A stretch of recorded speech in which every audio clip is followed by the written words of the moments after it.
Осы жылдың 27-28 октябрь күндері Ташкент қаласында Қарақалпақстан медицина институты басылымасымен 11-ші халықаралық ана һәм бала саламатлығына қоршаған орталықтың тәсір атамасында ilmi конференция болып өткен еді. Міне осы конференцияда қатынасқан шет елі профессор алымлар Қарақалпақстанға келді. Бұл хақында хабаршымыз толығырақ мағлумат береді. Қарақалпақстан Республикасы экологиялық машқалалар орайында жайласқан. Өз нәубетінде бұл мәселе дүния жүзі халықларында тәшвишке салмақта. Арал бойы аймағындағы экологиялық жағдайды жақсылау, бұл жерде жасап атырған халыққа жақыннан әмели жәрдем көрсету мақсатында бірқатар жаңа жойбарлар шеңберінде әрекет етіп атырған дүнияның жетекші мемлекетлерінің алым ілімпазлары республикамызға келді.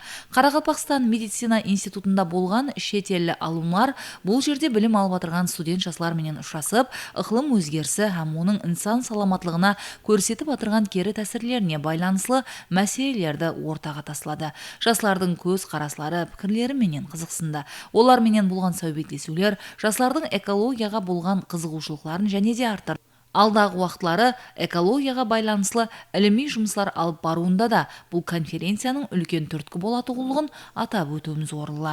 Біздер бұл жерге Қарақалпақстан медицина институтының студент жастарына лекция өту мақсатында келгенбіз. Бұндай бір кездесулерді жоғары бағалаймын. Себебі бұл ләжлар өсіп кетірген балалардың денсаулығымен байланысты. Балалар көпшілік жағдайларда қоршаған орталықтың тәсіріне ұшырайтын қатлам болып есептелінеді.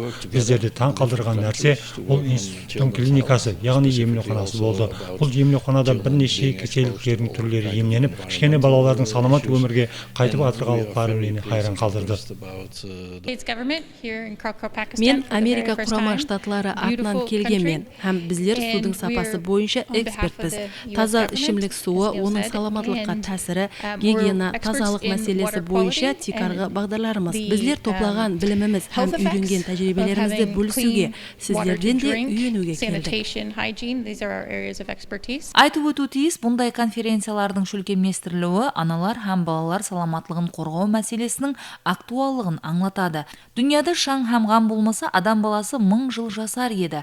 Ибн Сина бабамыздың айтып кеткен бұл сөзі бүгін экологиялық машқалалар ортасында жасап атырған халқымыздың саламатлығы үшін еледе ітібар қаратуды талап етіп тұр. Шет елі алым ілімпазлардың экологиялық машқалалардың кері тәсірін кемейтуге қаратылған жұмысларына жергілікті жастардың да үлес қосуы үшін бұндай ұшырасулардың, конференциялардың өткерілуі оға да зәрур.